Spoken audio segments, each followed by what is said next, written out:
שלום לכולם, אני ליו. היום אנחנו נלמד איפה מוצאים פחם.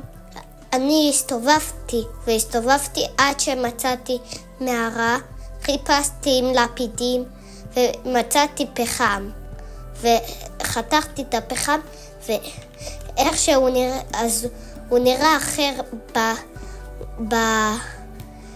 איפה שאתם מכינים דברים, אז הוא נראה אחרת, אבל הוא לא נראה כמו בלוק. אני עכשיו אראה לכם איך הוא נראה. הנה, ככה הוא נראה. ככה. אתם רואים את זה? אז ככה הוא נראה,